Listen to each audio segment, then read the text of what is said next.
DeMar DeRozan is loved everywhere that he goes. Don't believe me? Well, you will by the end of this podcast. I talked to my buddy Big Dave, who provides the Chicago perspective on DeMar DeRozan leaving the Bulls and heading to the Sacramento Kings. It's all right here on Locked On Kings. You are Locked On Kings, your daily Sacramento Kings podcast, part of the Locked On Podcast Network, your team every day. And now, ladies and gentlemen, it is that time for another episode of Locked On Kings. Hello and welcome into Locked On Kings, your podcast hub for Sacramento Kings coverage all off season long. Today's episode is brought to you by FanDuel. Make every moment more. Right now, sports just aren't sportsing the way that we want them to, right? We're in the thick of the NBA offseason. Thankfully, we'll have Olympic basketball to carry us through. But FanDuel is hooking up all customers with a boost or a bonus every single day, all summer long. There's something for everyone every day. Visit FanDuel.com to get started. My name is Matt George. I have the privilege of being your host here. I'm a Sacramento sports anchor and reporter for ABC 10 News. And I've had the pleasure of getting to know Big Dave over the last 3 or 4 years. He's one of the former hosts of the Locked On Bulls podcast, now works for CHGO Bulls and his Ball on Bulls show and podcast that he hosts. He's phenomenal. He's one of just my favorite people in media to talk to, period. I'm excited every time there's some sort of Kings and Bulls connection because I get to speak to Big Dave. If you haven't heard him before, hopefully you'll love him by the end of this. And you're going to get an idea of just how much DeMar DeRozan was appreciated in Chicago. You're also going to get the perspective of what it's like having DeMar DeRozan on your team and watching DeMar DeRozan play every single day. Right? It's one thing for us to go back and watch the times that DeMar played the Kings or go onto YouTube and watch the highlight reels of his best moments of the last few seasons, right? But to watch a player every single day, as we know, we talk about De'Aaron Fox or Domantas Sabonis or Malik Monk very differently than people outside of Sacramento or who aren't Kings fans do because they're not watching them every single day. Well, we're going to get the daily perspective of what it was like to watch and to cover DeMar DeRozan. I think you're going to love what Big Dave has to say. I hope you enjoy. Of course, Sacramento is very excited to have DeMar DeRozan here in Sacktown. Unfortunately, it had to come at the expense of somebody. It comes at the expense of Chicago. We got no hatred towards Chicago. Bulls and Kings, they're good in my book. Kings have hit some game winners against the Bulls recently. DeMar DeRozan torched the Kings for 19 points in the fourth quarter in Sacramento last season. So we good. We on a level playing field. But there might be some animosity from the Chicago perspective now that DeMar is a Sacramento King. But there's no animosity with my guy, Big Dave, my favorite guy to talk to from Chicago. Anything Bulls, CHGO Bulls, Ball on Bulls. Big Dave has been kind enough to join me on Locked On Kings a number of times. Dave, now you're here to give us the Chicago perspective. What was it like not just seeing DeMar, the news that DeMar is leaving in a sign and trade, but to see DeMar be brought out during the California Classic at the Golden One Center and making it official that he's gone. What was that like from the Chicago perspective? Well, first of all, it's always great to see you, MG. It's always great to see you, friend. So thanks for having me on. Love talking to you. You know, it's all love between us, bro. I appreciate you, man. DeMar, we love DeMar. like we love DeMar DeRozan. And he's one of those people who you just want to see good things happen for and to. And so when it came time, this third year, we were ready to start over. We understood what this team was in Chicago. We knew we weren't going anywhere. We didn't want to continue to be mired in mediocrity, keep fighting to make the play-in, and spending $40 million to $80 million, you know what I'm saying, on two players just to continue to carry us to the play-in, and that's it. So it didn't make any sense to continue to keep DeMar when we clearly couldn't build around him anymore. So we were fine. We made our peace with him, you know, leaving and going where he wanted to go. Let me speak for me. I truly wanted him to go back to the West because that's where he wanted to be. That's where he, you know, his love is. He has said this numerous times, how much he wanted to play on the West Coast where he's from. Of course, you're thinking Lakers. Of course, you're thinking Clippers. You're not thinking Sacramento Kings. It didn't even enter anyone's mind that it would be the Sacramento Kings. Once they came into the fold, I was championing that trade from the beginning. Like, please let it happen.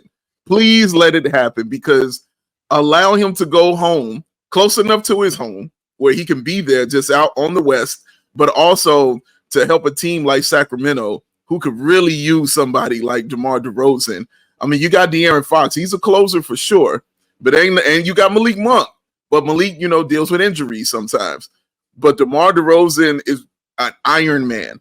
He will be out there on the floor all the time getting buckets. And you talked about how he got those 19 points in that fourth quarter on your beloved Kings. So you guys are going to love him, like absolutely love him. When we saw him come out, or when I saw him come out and be introduced, I was just happy. I was just so happy for him, man. Like, I was like, yes, this is where he wants to be. This is where DeMar deserves to be, because we didn't just want him to go anywhere to a team that wasn't trying to win. He deserves to win. He's that good of a person and that good of a human being. He's been everything you want a star basketball player to be on and off the floor. You guys are going to find this out. Everything you want a star player to be on and off the floor is DeMar DeRozan. He's kind to the media. He gives his time to the media. He always gives thoughtful and insightful answers every single time. He's always taking the youth under his wing, the young guys on the squad. You saw it immediately when he got there. He's sitting there watching the game with the younger guys on the squad. Like, he's that kind of person, man. And I'm just happy for him that he is where he wanted to be. And he deserves all of the good things to happen to him. And I'm also happy that we only got to see him twice now. We have to see him more than that. I'm sure he's going to get quite the ovation too when he returns to Chicago. There's a lot you said. There's a lot you said there that I love, but one of the things you said, you talked about him being an Iron Man, and the biggest negative for some reason, because it's the Sacramento Kings, Dave. Someone's going to try and find something negative to tie into it. The only negative that people could really come up with DeRozan is you're paying a guy that's going to be 35 at the start of the season for the next 3 years, even though the third year is partially guaranteed. And I think people are relying or talking too much about a number and not about the numbers that support the fact that, I mean, he played 74 or more games the last 3 seasons, averaging 25 points per game over those 3 seasons. He had 11 straight seasons of averaging 20 points per game. The fewest amount of games he's played in the season in his career is 60. I mean, this dude just plays, and when he plays, he's good, and he's been good his entire career. So, like, what's your perspective? What's your thought on the age thing? Like, watching DeMar DeRozan, I don't think you would know that he's 34, 35 years old unless you took the time to look it up. Absolutely right. Everything you're saying, people were saying when the Bulls got him here at the age of 32. They were saying the same exact things. Oh, man, what? DeMar is washed up. You guys are paying him way too much money. None of this stuff is going to work. And this happened when I was on Locked On, man. Shout out David Locke. This is when I was here on Locked On when it happened. And I couldn't believe what I was hearing. And I would go on every day on this show and be like, what are people talking about? Like, am I crazy? I thought I was crazy. Like, I was like, DeMar DeRozan? Like, did y'all not watch this dude? Like, he's insanely good. And he got better. It was like his time with the Spurs, from Toronto to the Spurs, was like going to graduate school. So what he did was he went to graduate school under Greg Popovich, who showed him the ropes about, how to grow his game a little bit better and made him more of a passer. Because if you watch their team, they had shooters sprayed out on that squad, and DeMar DeRozan would attack the paint doing what he does, and then when they would collapse on him, here comes the kick out every single time. And I was like, okay, that sounds amazing. And now he gets to come to the Bulls at that time. I'm like, well, I got Zach LaVine here. I got Lonzo Ball here. I got Vooch here. Like, I got all these dudes who love being in transition, who like to spread out. And then I got Lonzo who can control it all. So DeMar doesn't have to run the point like he kind of was when he was with the Spurs. I was like, he could just score. I was like, this is going to be simple. And it was. Like, his name was being mentioned with Ghost. When I say that, I mean like Wilt Chamberlain records and Michael Jordan records. Those are Ghost. Nobody catches those records. Every sport has a ghost. Babe Ruth, everybody has a ghost in there. Tom Brady, like they have those ghosts in their leagues. Wilt Chamberlain and Michael Jordan are ghosts when it comes to those records. So when you're mentioned up there with those kind of players, you're doing something. The man, I can't remember how many games he went straight where he shot 35% and shot over 50% from the field. That was a Wilt Chamberlain record. That's insane. And he did it effortlessly. You wouldn't even known he was breaking a record. He was doing it. He was just balling out of control. So yes, we heard that all the time. We heard it last year that he was going to fall off. Nope. Still the best player on the team. Nope. Still carrying the squad every single night. Still putting out like an all-star performances all the time. Remember, he had the best season of his career here in Chicago. Look it up if you want to. But the best years of his career statistically were here in Chicago. He was elite. He wasn't good or great. He was elite. I don't see why that can't continue on a team where he's not going to be asked to be as ball dominant. Because you already got a De'Aaron Fox. You already got a Sabonis. You already got a Monk. You got a Keegan Murray. He's not going to be asked to do the same things. And now, what double team are you going to send his way? You really? You going to double team that dude? Like, they're going to eat y'all alive if you do that. So, no, he's in a great position. He's not going to be asked to do as much, which will go perfect with his age. So him being the 35-year-old, he won't be asked to do so many things that he was being asked to do here that he would have been asked to do here if he had stayed. He's in a perfect situation. He's going to put up 20 plus. Y'all going to be fun. That's how I look at it. Today's episode of the Locked On Kings podcast is brought to you by eBay Motors. Passion, drive, and patience. The formula for winning championships is also what keeps your ride or die alive. eBay Motors has everything you need to maintain your vehicle and level it up to peak performance. Superchargers, roof racks, exhaust kits, LED headlights, and more. Whether you're into speed, power, or style, eBay Motors has got you covered. With over 122 million parts for your number one ride or die, you'll always find exactly what you're looking for. And with eBay Guaranteed Fit, your part is guaranteed to fit your ride every time, or you get your money back. Because with eBay Motors, you're burning rubber, not cash. With all the parts you need at the prices you want, it's easy to make your car the MVP and bring home some huge wins. Keep your ride or die alive at ebaymotors.com. Eligible items only. Exclusions apply. eBay Guaranteed Fit, only available to U.S. customers. The last time I think you and I did a podcast together, we were talking about trades, and DeMar DeRozan came up. Alex Caruso came up. And one thing that was consistent with you, Dave, and I love it because it's accurate to how most trade talks around the Sacramento Kings go. Hey, what about that Keegan Murray, though? Like, what about is Keegan Murray on the table? What's going on with Keegan Murray? That's another aspect of this DeMar DeRozan edition that I love. I know DeMar and Keegan are slightly different positions, although positionless basketball. They're both wings. Keegan on the bigger side than DeMar DeRozan is. But what the Kings are looking for Keegan to unlock is essentially the game that DeMar DeRozan brings, which is that isolation score. Just go out and get me a bucket, which is the biggest addition that DeMar brings. Dave, I had a conversation with an assistant coach, an NBA assistant coach. It was an off-the-record conversation, and then he let me share it on the podcast anonymously. Sure. And the one thing he said about DeMar DeRozan, he said a number of different things, but the one thing he said, take the Kings offense from 2 years ago.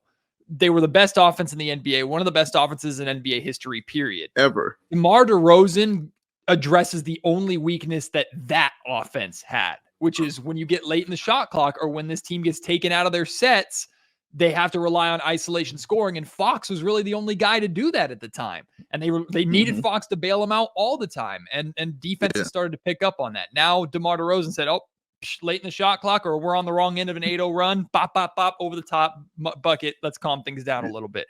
How he can teach Keegan Murray that and how he can help develop Keegan Murray over the next 3 years. You talked about how much he loves to work with the young guys. Man, I'm almost excited just to watch the two of them work in practice, let alone the game together. No, you're going to love that. Trust me, you're going to love it. DeMar DeRozan works like nobody's business. Like, he is a worker. He's basketball 24/7, and I mean that quite literally. He is basketball all the time. In the offseason, I don't know if you've heard what you guys have heard about his offseason workouts and what he does, but what he did here in Chicago was he immediately told the young guys when the season was over, he was like, no, they're coming to my offseason workouts. This wasn't a question. He told them, you're coming. He said, no, they'll be there. Dalen, I'm talking Dalen Terry. I'm talking Patrick Williams. I'm talking Kobe White. You're coming. You're showing up, and you'll be there. It starts at 4 a.m. 4 a.m. they kick off. Dalen Terry said, yeah, first day he was at my door at 4 a.m. knocking on my door like, okay, let's go. Let's get ready, young fella. Let's do it. Like, get outside, get your stuff on, and we're going to go work. Every day they did this in the off season, getting this work in, maybe 2 hours of work, going through the DeMar DeRozan workout. So that won't change, obviously, because DeMar is to continue to do that. That's going to be passed on to guys like Keegan Murray, because he's going to see that, because he understands where he is in his career at the age of 35. Now it's time for, passing things down. It's time for legacy. It's time for winning, and all those other kind of things. But because you can't take it with you. So you try to give those jewels and those keys out to those younger guys. You're absolutely right when you say that about Keegan Murray, because you know how much I came on here trying to get Keegan Murray. I was trying to get y'all Chicago pizza. What did you want? I was like, get anything you need. Just slide me Keegan Murray. And you rightly were like, no, we can't do that. And that is correct. I understand. But he is going to learn so much from DeMar DeRozan, man. You're going to see the impact of his game, because DeMar DeRozan, like you said, man, when you just need to settle things down and you need to calm things down, when a team has just went on a quick 8-0 run or something, and you just need a bucket, or you need to get to the free throw line, you need to get a foul to reset your half offense. That's DeMar DeRozan all day long. Give him the ball wherever he wants it. He will pump fake you to death. You will bite on it, and you will either get a foul called, or if you don't bite, it's 2 points. Like, every single time. Like, his game lends itself to his age. So Keegan Murray learning these things at the very young age that he is going to make him even more terrifying. It really is. It's going to make him scary. If he can pick up what DeMar DeRozan is teaching, he is going to be terrifying, man. And combining that with the already good shooter that he is, putting an inside game with that, that's going to be fun to watch for you guys. Honestly, you're going to love practice. Kings fans are killing time here during this offseason by going back and watching highlight reels of DeRozan, watching some of his best games from last season, watching when he torched the Kings here in Sacramento. And the perspective of watching a guy only when he's great, or only his best highlights, or watching him every once in a while when the Kings would face the Bulls twice a year, that's very different from watching the dude every single day. Like, the perspective we could share on a Keegan Murray or on a De'Aaron Fox is very different from what anybody else outside is going to get from just seeing his highlights or seeing him once or twice or 3 times a season. What is the everyday view of DeMar DeRozan? What are Kings fans going to notice about watching DeMar DeRozan play basketball every day? That he's a pro.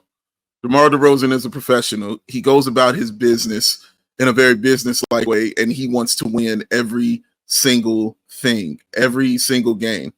It will get to a point that it might get monotonous. It might get boring for you watching DeMar DeRozan, because the game doesn't change. He won't change anything about what he's doing out there. You'll just think, oh man, maybe he's going through the motions. This isn't sexy enough, or this isn't cool enough. But then you look at the stat sheet and you're like, damn, he's got 30. like, how did that happen? You're like, no 3-pointers, even though he did shoot a little bit better from 3 when he was here in Chicago. I believe he shot at least 33, 34%, which is gold for a guy like DeMar DeRozan. We just wanted him to take maybe 2-3 threes a game, and that's exactly what he started doing, just stepping into those shots. Sometimes you have to just shoot the ball to keep the floor balanced, no matter if it goes in or it doesn't. And he understood the game in that kind of way, like, oh, yeah, I got to take this shot right here. Sometimes they hit, sometimes they didn't. Didn't matter. You got to take that. But having a guy like Sabonis down there is going to really help you guys when that comes up. You're going to just enjoy, and kind of a guy who you could just always pencil in the lineup, because he doesn't come out the game. He wants to play, man, all the time. I've never really seen anything like that other than the greats, like, who just want to be out there playing no matter what, no matter the age, no matter the circumstance. They want to be out there playing basketball. You're going to see a guy after the game, if he misses 5 free throws, he'll be out there shooting free throws. That's what you're going to see. You're going to see that kind of worker. You're going to get a guy who will happily answer every single question that you have for him And I mean, there will be nothing left to the imagination with DeMar DeRozan. He is open. He is an open book.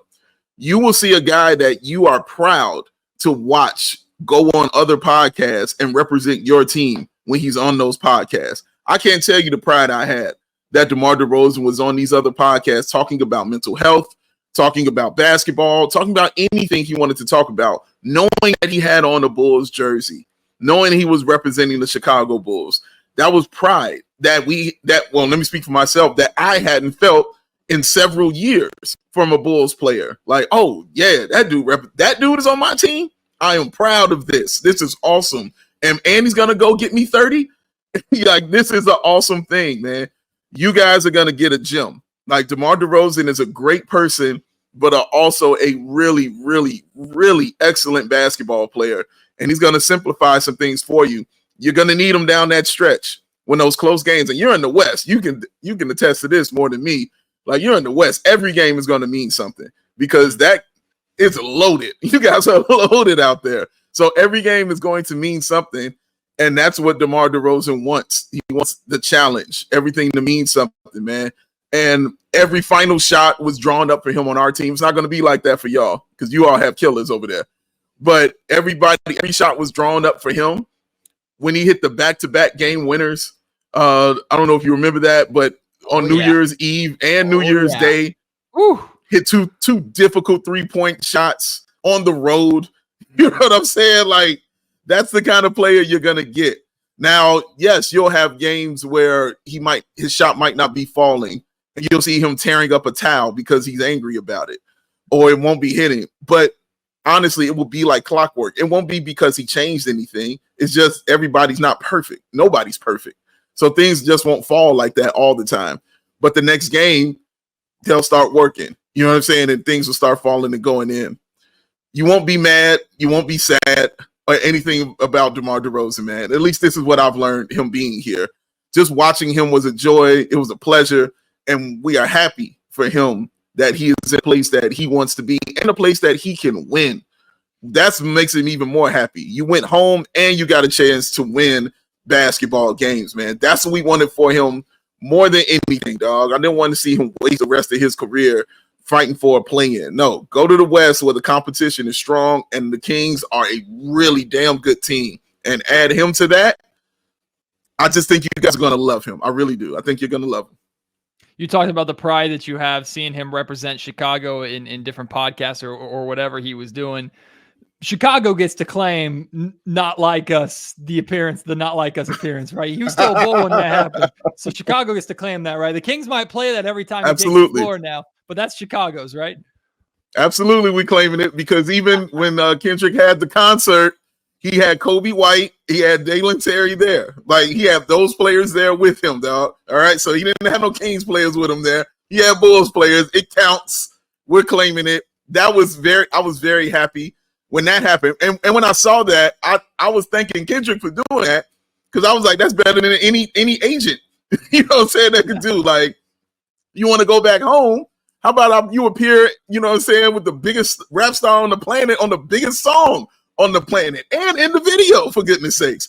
Like, yeah, let's put you in that because I talked about you in the song as well. It's better than any agent could do. I thought once that happened, a trade to the West was for sure going to happen. I talked about it on the show with Matt and Will, like, dude, he's going to the West. I was like, there's no way. You can't not, after that happens to you, go to the Detroit Pistons. Like, that's not how that works, man. Nope. He went home. I'm so happy he went home. And I know he's just truly happy that he's at home. DeMar going on stage and dancing on Drake's grave will never not be funny. Hopefully, we got to get Kendrick back in Sacramento. He was here not too long ago. We got to get him back in Sacramento now. It's a requirement. Yes. So yeah. Come back out to Sacktown now.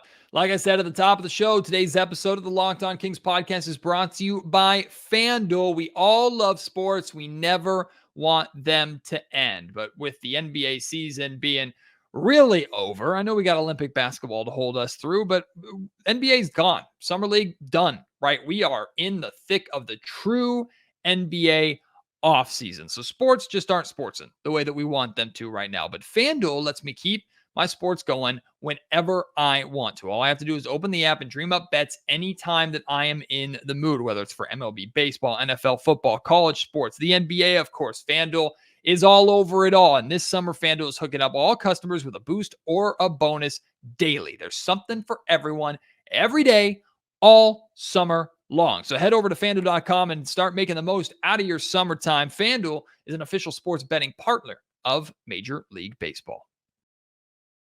Dave, a couple more things before we wrap up. Number one is, I mean, we all this talk about who DeMar DeRozan is. On the defensive side of the ball, this is another conversation that I had with this assistant coach, and he said he felt that DeMar's never going to be known defensively as being a great defender, but he's also taken the brunt of defensive blame for bad teams and team struggles in the past, going all the way back to his time in San Antonio. The Kings have this new, or they're trying to emphasize this physicality and defensive identity. You look at some of the DeMar DeRozan defensive numbers. I mean, he's solid in deflections, but ultimately he seems to make the smart play, right? He uses the basketball IQ to make up for, like, if he's guarding a 23-year-old, sure, maybe he's not going to have the burst necessarily, but he uses the IQ and he communicates. And I think that's going to fit in perfect in Mike Brown's system. But watching DeMar DeRozan play defensively, this assistant coach also said there's never going to be a time where he's more of a liability on defense than he's not giving you something good on the offensive end. Like he's always going to be worth it to have out there on the floor. What was your perspective on DeMar DeRozan defensively? Everything you said right there is true. No, he's not good defensively. No, that's not what you get DeMar DeRozan for, is to be a lockdown defender on a one-on-one on a guy on at the top of the key. Like, he's going to get cooked. Like, DeRozan is not, and he's 35 too. Like, yeah, all of that is going to play into it for sure. Here's the thing about it, though. When you got a guy who's as good as he is on the other end of the floor, you put people around him to cover those flaws. So what the Bulls did immediately when they got him was when they got Lonzo Ball. So when they got Lonzo Ball and Alex Caruso, it covered the flaws right there immediately for the Bulls. So you didn't really see a big, huge issue with defense with DeMar DeRozan at that time, because Lonzo Ball always knew where to be and Caruso always knew where to be, or they could take the best, shooter or whoever was cooking. They can guard 1 through 3 and sometimes 1 through 4, because they would play Caruso at the 4, which was insane, but they would play Caruso at the 4 sometimes. So you can do those things. You guys have Sabonis, so you can just funnel everything to the paint where Sabonis is going to be, and okay, let's try your luck. Try your luck right then and there. He will get you a steal. You know what I mean? He will get those deflections, as you mentioned. He is solid at that. He might get some help defense to be better. But since he's a veteran, he knows when to put that full effort in and when not to. So you'll see it, like you said, just using that IQ at certain point in times in the game. He knows when to try harder than he's already trying, to say, okay, no, we got to get this stop right here. Let's do it right there. He's pointing out defenses. He's trying to get everybody where they need to be. So, yeah, he's going to need help around him on the defensive end. You guys have that to allow him to still be on the floor. You guys have guys that can play some solid defense for sure, that can help him out. And he will reward you on the other end of the floor, whether it's taking the pressure away from De'Aaron Fox and letting him cook one-on-one, whether it'll be Keegan Murray getting wide open looks from 3, whether it's Sabonis inside, dominating even more because DeRozan can just get out of there and clear the paint. And if you double down on Sabonis, trust me, DeRozan knows when to shoot that 3. He'll shoot it. Again, doesn't matter to me if it goes in or not. It's a bonus if it goes in, but it's the right shot when it's wide open. He's going to get a bunch of wide open looks for 3. He's not going to take 8 of them, but he'll get some wide open looks from 3. All of that stuff will help your team, man. Like, yes, the defense and the lockdown defender, it's not there. He's not that guy. If that's what you want, you're going to be upset. Like, he is not that guy at all. But everything else he'll do for your team, I promise you, man, like he's a good one. He's a really, really good one. I think you guys made a great decision. Finally, Dave, I'm not going to lie to you. The Bulls pissed me off this summer. They pissed me off when they traded Alex Caruso to the Oklahoma City Thunder, because I think that's a phenomenal move for OKC. You know how bad I wanted the Kings to try and go and get Caruso, and then you saw all it took, and you're like, that's it? Like, Kings, what are you doing? That's it. That's all it took. Josh Giddey. Now I guess logically, like, you're getting a younger player on a rookie scale contract, but man, like, there were reports that the Bulls turned down multiple firsts for Alex Caruso not too long ago. Do you need to, like, let it out? Can you explain it to me? Like, what in the hell? And why are you making OKC better? Knock that off. Well, I'll say I got it out of me when our guy Will Gottlieb wrote his article telling what the Bulls were turning down for Alex Caruso. And if you guys have never seen me angry, you should watch that clip. Like, I lost my mind to the point when, and of course Matt was angry. He's always angry. But to get me and him angry at the same time was something to see. And it was so funny, Matt, because we put the beat to Meet the Grams underneath it. One of the producers put the beat to Meet the Grams underneath it because that's how much we were going in. We were going clean in on it. I was so upset at what they turned down for Alex Caruso because they wanted to make a freaking play-in. It was so maddening. This trade, yes, upset me. And it has nothing to do with Josh Giddey. It has nothing to do with Josh Giddey. I think Josh Giddey is solid. I think he can play. He's going to give me a lot of opportunity with Chicago Bulls. He's going to put up some numbers because I plan on us being bad, which I hope so. Fun bad, but still bad. But I think he's going to put up some solid numbers here. The points, the rebounds, and the assists are going to be good. And the turnovers too, sadly, because he will turn the ball over. But I think the points, rebounds, and assists will be good for Josh Giddey because he'll have the ball in his hands.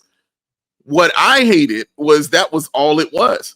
Yeah. So the news broke when I was on the air. As soon as we went on the air, that news broke. And we had Kendall Gill as our guest on that show.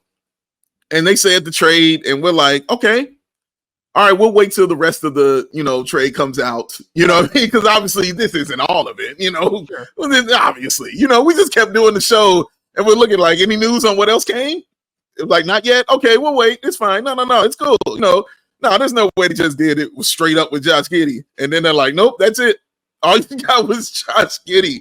And I could not believe it because you had a guy who you were turning down multiple first-round picks for.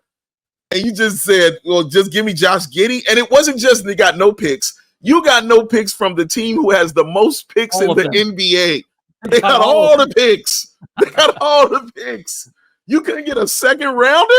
Like, you couldn't just get that? Give me a second rounder in 2 years. I'll take it. Give it to me. But you don't just walk away with nothing.